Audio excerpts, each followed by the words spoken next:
اللہ علیہ وسلم صحابہ فرماتے نے آقا کریم علیہ السلام دے وصال با کمال تو 3 دن بعد ایک اعرابی آیا فرما بنفسہی علی قبرہی، انہیں آ کے اپنی گل مبارک نو آقا دی قبر اقدس تے رکھیا، روندا اے نالے کردا کیے وحتا من ترابہی علی راسہی، کریم آقا دی قبر اقدس تو مٹی نو پکڑیا اپنے سر وچ پائی، کہندا لجپالا تواڈے غلام میرے کول گئے نے تواڈیاں شاناں دسیاں، لجپالا تواڈا مقام دسیا، تواڈیاں عظمتاں بیان کیتیاں، آقا تواڈیاں شاناں میں سنیاں، میں کلمہ پڑھیا،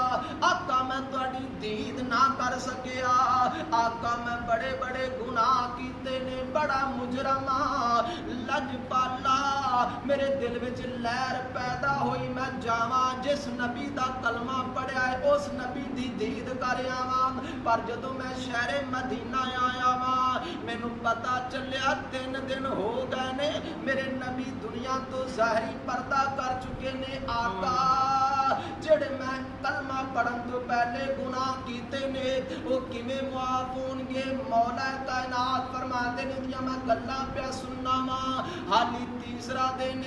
آقا دے صحابہ آقا دی جدائی وچ رو رہے نے، حضرت بلال میرے آقا دا شہر پاک چھڑ کے ملک شام دے اندر چلے گئے، لجپالا تواڈی جدائی برداشت نہیں ہوندی، ابو بکر بھی رو رہا ہے، پاک عمر بھی رو رہے نے، حضرت عثمان غنی تے حیدر کرار رو رہے نے، صحابہ فرماندے نے جدو بندہ رویا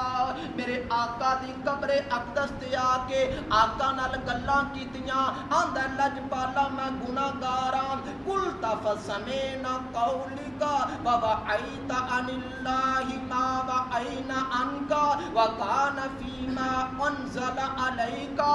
لجپالا جڑے میں گناہ کیتے نے کیویں معاف ہون گے؟ صحابہ فرماندے نے آقا دی قبر وچوں آواز آئی،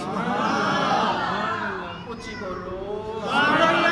میرے نبی دی قبر وچوں آواز آئی، فنودی من القبر انہو قد غفر لک، اے میرے غلاماں میرا کلمہ پڑھن والیا تو میرے روزہ پاک تے آیا میں، میرے روزے تے آنا تیرا کم ہے، رب کولو بخشوانا میرا کم ہے، جا اللہ نے تیرے پچھلے سارے گناہاں نو معاف کر دیتا۔ میرے نبی دی قبر وچوں آواز آئی اللہ نے تیرے سارے گناہاں نو